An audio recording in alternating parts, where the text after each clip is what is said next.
Salutations tête de nage, je suis le chef et aujourd'hui petite vidéo un peu exceptionnelle, on va parler de l'épisode 61 de Dragon Ball Super. Alors ceux qui suivent la chaîne depuis un petit moment le savent, j'avais dit que je parlerai plus de DBS à part quand ça sera la fin d'un arc ou alors s'il y a un épisode exceptionnel. Et là putain c'était le cas, on a eu un épisode exceptionnel, à tous les niveaux putain. Bon sauf peut-être niveau animation, mais pour le reste ça déchirait sa mère. Donc du coup on va en parler, ouais, on en reparlera aussi certainement en live dans la semaine.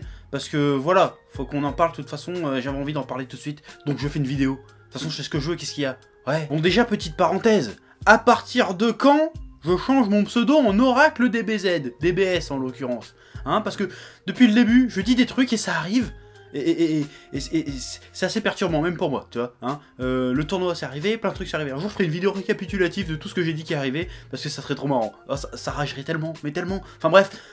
Dernier live, enfin avant-dernier live il me semble, ou même celui d'avant, je fais ouais si ça se trouve, le Black c'est un Zamasu qui en fait s'est recruté lui-même à travers les différentes timelines.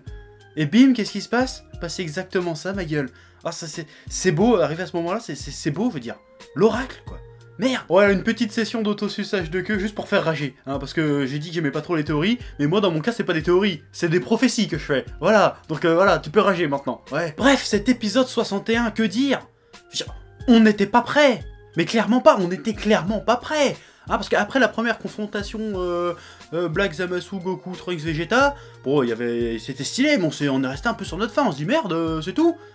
Là, on en a pris plein la gueule de tous les côtés, on n'a pas compris, on n'était pas prêts, nous, on s'attendait pas tout de suite à que ça parte en sgeg comme ça. Là, on n'était pas prêts. Et franchement, c'était beau, c'est-à-dire c'est un épisode super riche, mais super riche. Bon, je l'ai déjà dit à plusieurs reprises sur plusieurs épisodes, où je disais que je sentais vraiment qu'on était sur la pente du retour du bon vieux DB à l'ancienne, tu vois, le bon DBZ bien bourrin des familles qu'on aimait, tu vois. Et là, avec cet épisode, c'est confirmé, on est en plein dedans, mais alors en plein dedans. Là, c'est le retour confirmé sur certains du bon gros DBZ qu'on aime tous, ça c'est sûr. Là, on a eu un vrai épisode à l'ancienne, plein de révélations, plein de suspense, plein de drame, plein d'héroïsme.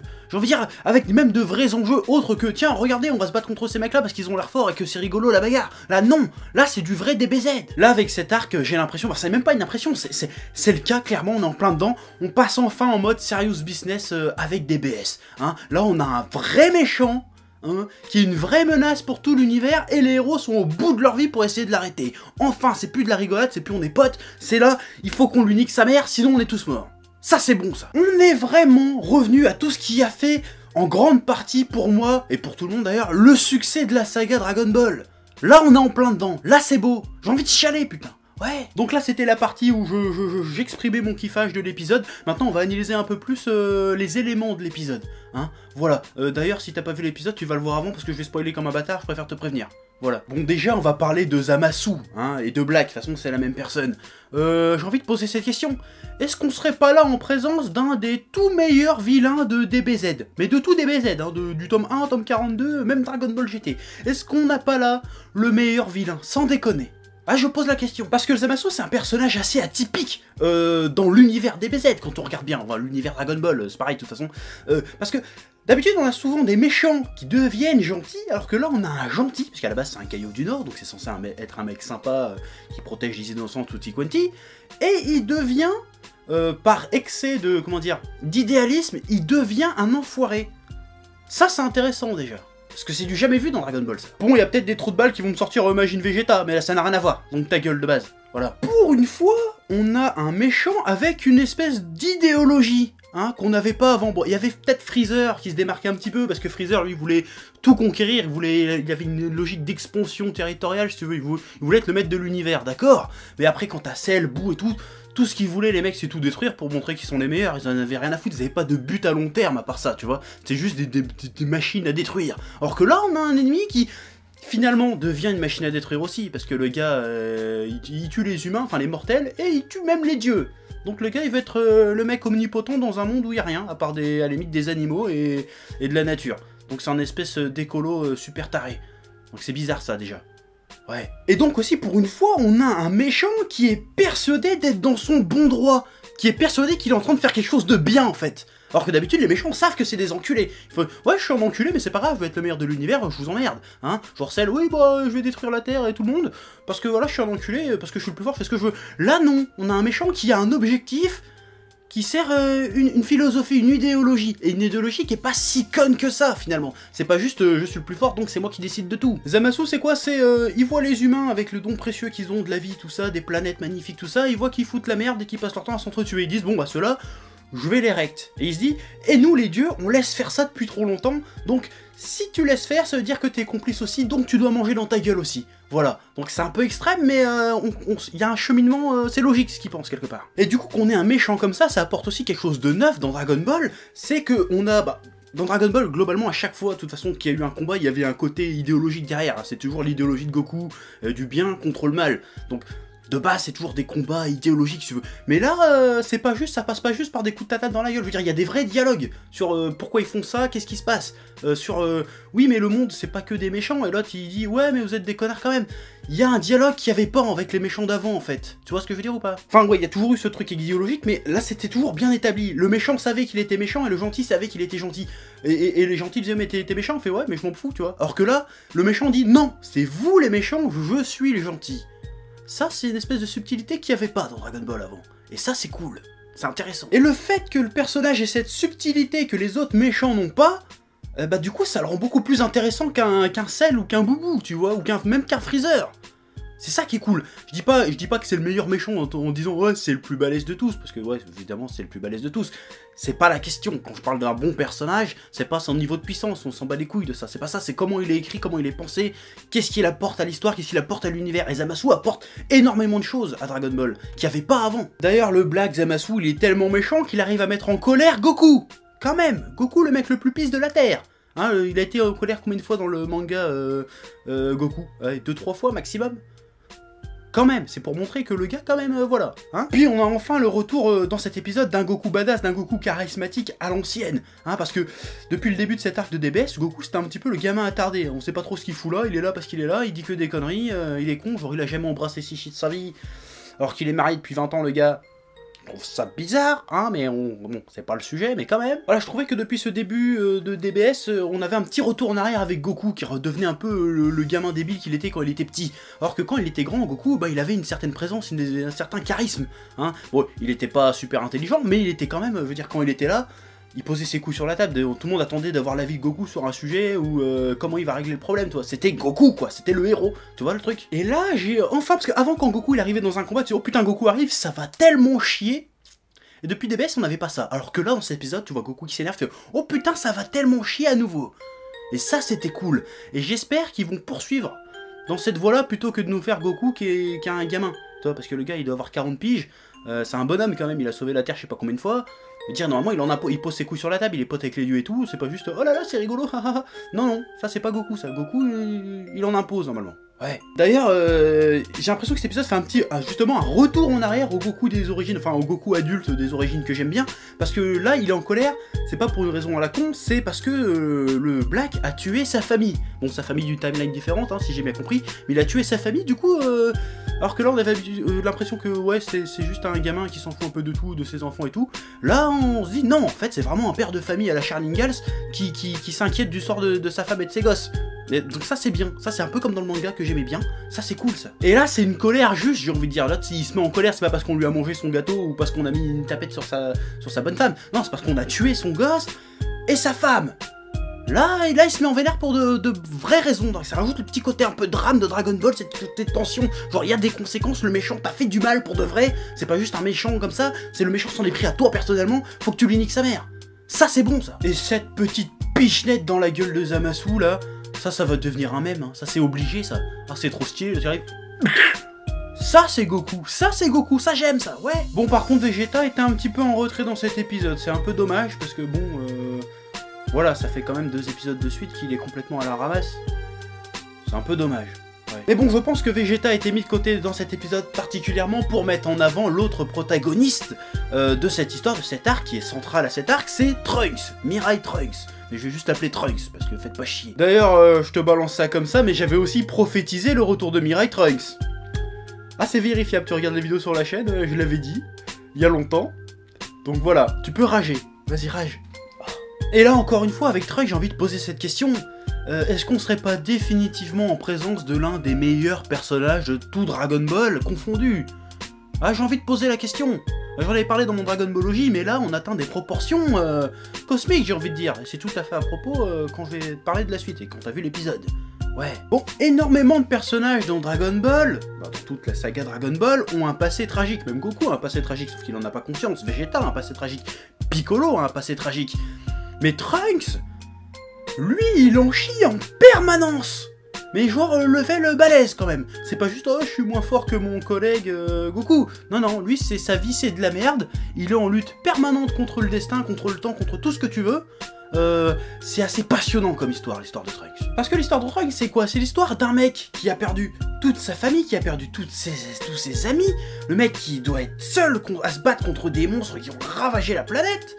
Le gars, il mise tout ce qui lui reste en voyage dans le temps pour aller appeler au secours.